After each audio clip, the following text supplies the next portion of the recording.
আসসালামু আলাইকুম প্রিয় শিক্ষার্থী বন্ধুরা, কেমন আছেন? আমার একাডেমির আরও একটি নতুন ক্লাসে সবাইকে স্বাগত। অনেক দিন পরে আসলে আবারও একটি ক্লাস নিয়ে আপনাদের সামনে হাজির হলাম।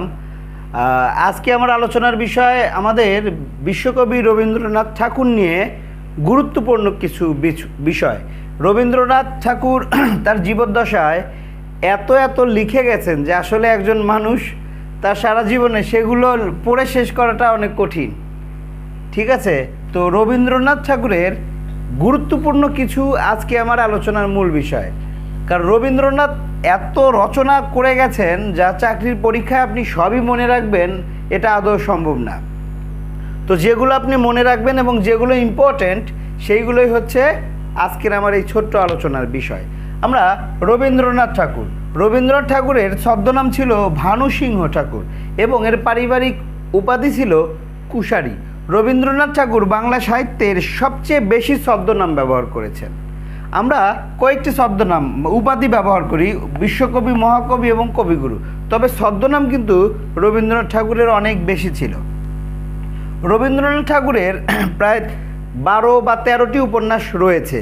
তার মধ্যে গুরুত্বপূর্ণ উপন্যাস যোগাযোগ, চতুরঙ্গ, গোরা, ঘরে বাইরে, শেষের কবিতা, নৌকাডুবি, মালঞ্চ, দুই বোন, রাজর্ষি।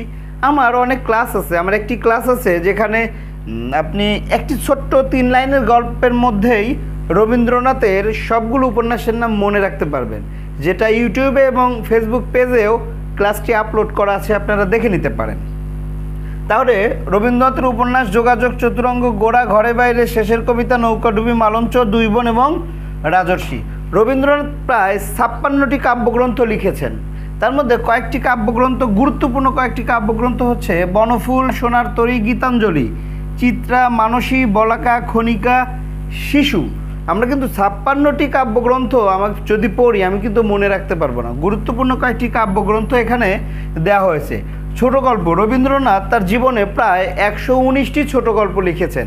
তার মধ্যে থেকে গুরুত্বপূর্ণ ছোট গল্প হৈমন্তী, পোস্টমাস্টার, ছুটি, অতিথি, মাল্যদান, কাবুলিওয়ালা, ব্যবধান, নষ্টনীর। আমরা রবীন্দ্রনাথকে নিয়ে ছোট্ট পরিসরে অনেক আলোচনা করেছি, যা ফেসবুক পেজে এবং আমাদের ইউটিউব চ্যানেলে আপনি খুঁজে পাবেন। রবীন্দ্রনাথের গুরুত্বপূর্ণ কিছু নাটক ডাকঘর, বিসর্জন, অচলায়তন, রক্তকরবী, রাজা, মুক্তধারা, ফাল্গুনী, তাসের দেশ। রবীন্দ্রনাথ প্রায় 29টি নাটক রচনা করেছেন, যার মধ্যে আমরা কয়েকটি নাটক এর নাম এখানে উল্লেখ করেছি।